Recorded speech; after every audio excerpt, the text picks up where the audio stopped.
What's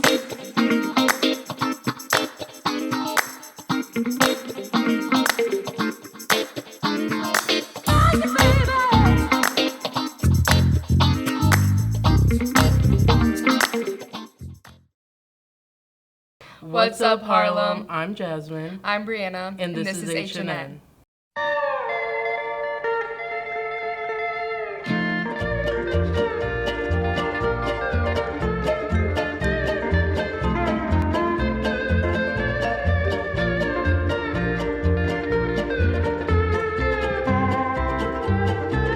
Welcome to another episode of HNN.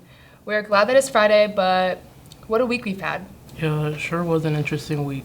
Last month, HNN collected some donations for Noah's Ark, and this upcoming week, Ralston's GSA is doing the same. Here's some more information on how you can donate. Hello everyone, my name is Addison. I'm a member of the Ralston GSA. We are holding a fundraiser for Noah's Ark Animal Sanctuary. We are collecting items such as newspaper, wet and dry cat and dog food, money to put towards their new hospital, and paper towels. If you would like to join our effort to help some furry friends in need, please drop off donations at Ralston Elementary in McChesney Park anytime between February 27th and March 23rd. Thank you so much for working to make a difference in our community.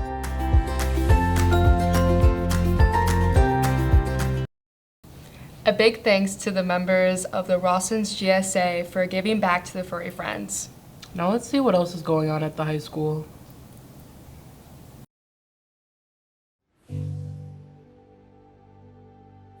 Hi, I'm Isabella. I'm a junior and I'm on our Science Olympiad team. My partner and I, when we build a bridge, we have certain parameters of supplies that we're allowed to use, and if you don't follow those parameters, then you are considered disqualified, and that's considered cheating. Hi, I'm Max. I'm a junior. I'm in Science Olympiad. Love it. So when we test the bridge, I have to dump sand into a bucket, which is putting the weight on the bridge, so I'm breaking the bridge. So it's very stressful. Anyone is interested in joining, you can be in any grade. You can be a freshman, you could be a senior, you could have done it in middle school. You don't necessarily have to have done it in middle school. You would talk to Miss Bader. She is our horticulture teacher, and she's very open to helping you and answering all your questions. Legends will be told, I know they will, but they're all growing old. It's time to fill up the history books.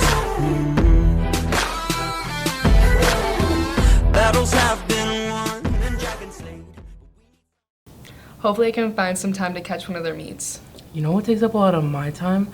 My phone and the internet, and there's so much information out there, it can be really confusing on what's real anymore.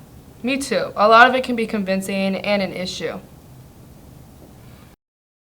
Disinformation. What is it? Disinformation is the intentional spread of false information that is designed to trick or deceive public opinion on a topic. Most people regularly encounter disinformation every day online. Social media apps like Twitter and TikTok in particular are very problematic with this. These apps have many posts, comments, and accounts that attempt to either spread intentional disinformation or spread that disinformation in a purely satirical way.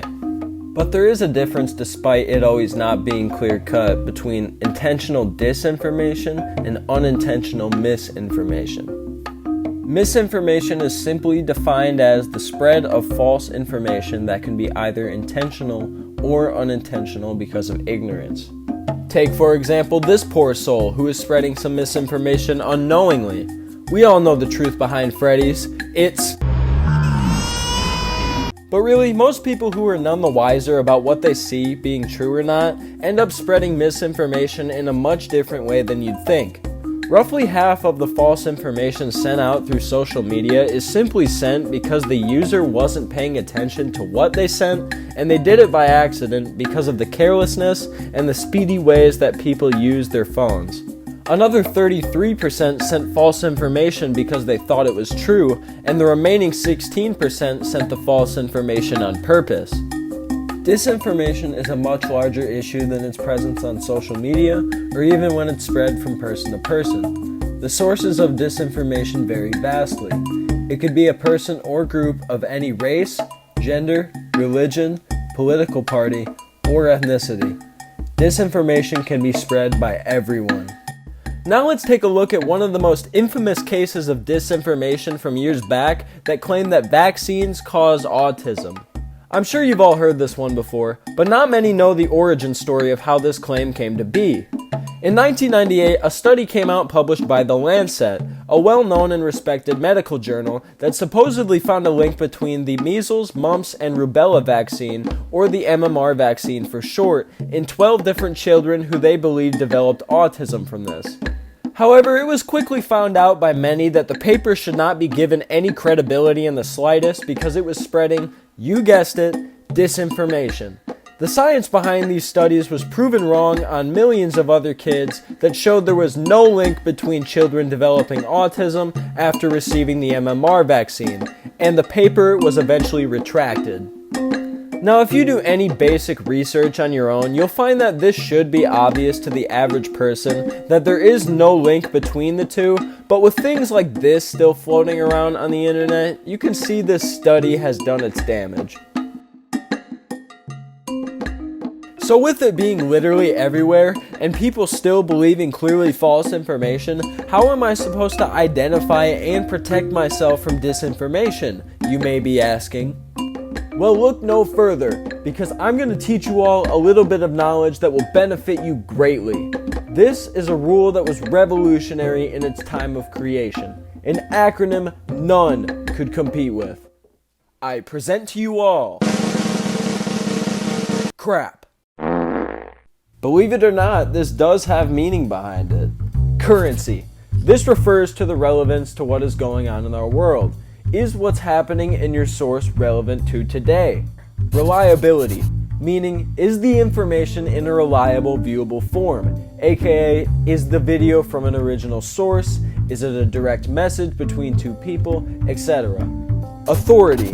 This is asking if the source you got your information from is a well-respected organization, person, or group. Accuracy. This takes the last point of authority and takes it a little bit further by questioning whether those well-respected sources are repeating the same information or not. And finally, purpose. This is pretty self-explanatory. It asks, what purpose is the video, image, or text trying to serve? Most news sites, for example, would be considered informative. While this wonderfully named rule helps people get a start in sorting out disinformation, it does have some key flaws. These flaws being with these three letters here in particular, R, A, and the other A. This is because these two A's have a problem, especially today when many normally reputable sources are not actively verifying all their information, and that the news sources that report the same information are often all from the same political party. But then the faultiness of authority and accuracy prevents reliability to work properly, because then you have no idea if the subject material is actually verified or not. So stupid, why'd you even show me this if it doesn't even work? You say. Well, I took it upon myself to improve this acronym, to make sure it fit today's standards much better. Now, it may not be as amusing as the previous method, but I gave it my best shot. Once again, I present to you all how to spot a fart. I can promise you this one's even better than the last. Find original footage, figures, and research to be sure you're educated on what is and what isn't true without depending on other people to do it for you. Analyze. Analyze the headline of the news article. This one is incredibly important in today's world when you consider that some titles are only written to get a reaction out of people. Affinity, or who are you most likely to side with? Check your own biases before pursuing a source, because often these biases allow you to avoid skepticism, especially if it's from a source you would most normally always agree with. Review. Review the supposed facts you just read and compare and contrast it to fact checkers online, such as Snopes or PolitiFact. These sites are quick and easy ways to fact check information that you want to share. And finally, take self-control. If you aren't sure if something is true or not, don't share it. In the end, it comes down to us to make sure the information we send is true. By taking this extra step, more and more accurate information will become increasingly available. With all of these steps in mind, I believe that disinformation can be much more easily identifiable and understood. We all know that a crap can easily be proven, but a fart, not as easily proven. However, this daunting task often reveals a common pattern, that the person who revealed the fart caused the most arguments in the room. And that's the show, Harlem. Like us on Facebook Subscribe to our YouTube channel. and follow our TikTok.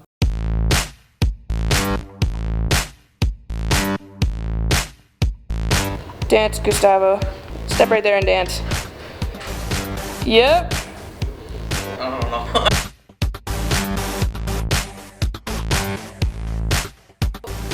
Hi, I'm Gabby. I'm a junior and I love Science Olympiad. Yeah, I just love it.